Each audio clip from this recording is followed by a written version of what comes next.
What if I told you that some of your favorite childhood cartoons had episodes so disturbing, so absolutely terrifying, that they were banned from ever being aired again?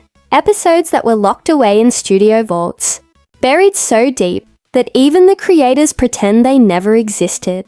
It was 2:34 a.m. on a Friday night when I first stumbled across the dark web forum that would change everything.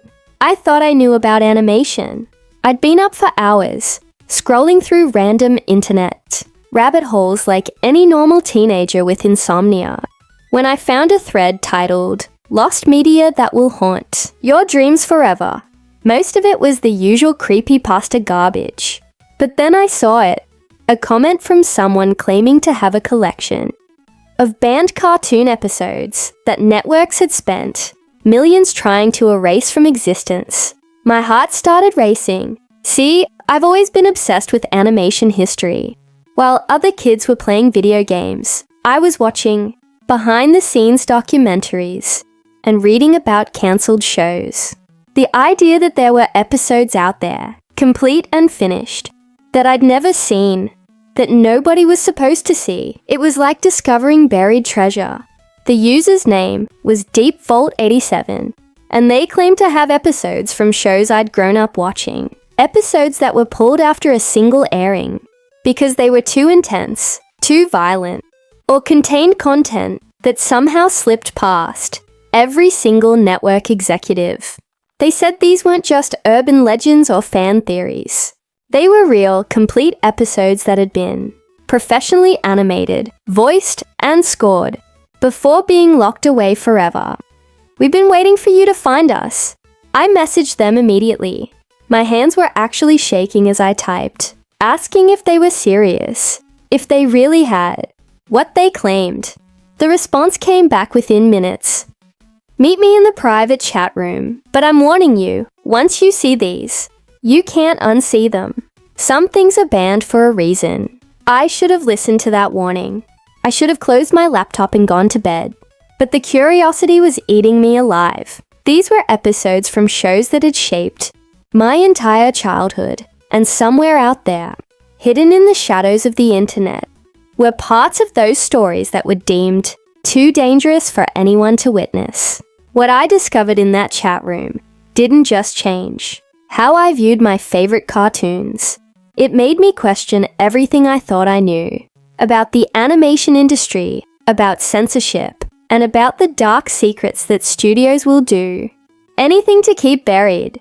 But what DeepVault87 showed me first wasn't just banned content. It was something far worse, something that made me realize I'd stumbled into a world where the line between fiction and reality had been completely shattered.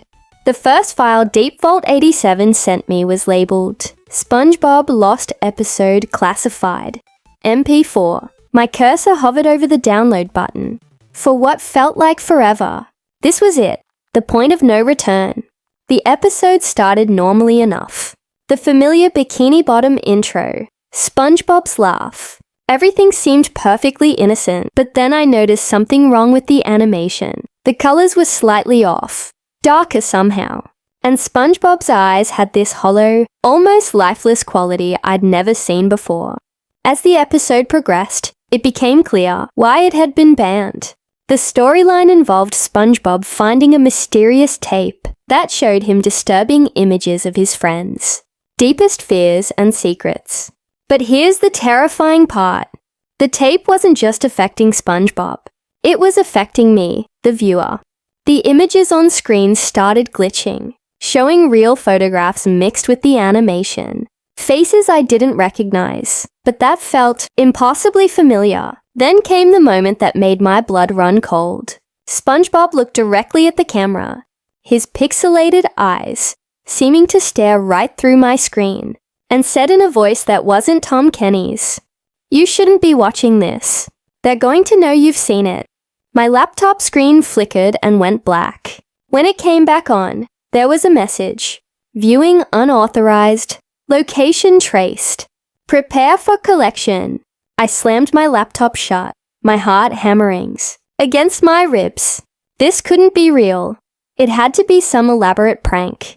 Some clever editing trick. But then I heard it. Footsteps outside my bedroom door at 3:47 a.m. Slow, deliberate footsteps that definitely weren't my parents. The next morning, I woke up to find my laptop completely wiped clean. No files, no browser history, nothing. It was as if the entire night had never happened. But I knew it had. And now I understood why some cartoon episodes are banned. Not because they're too violent or inappropriate, but because they're doorways to something much darker. Deep Vault 87 never messaged me again.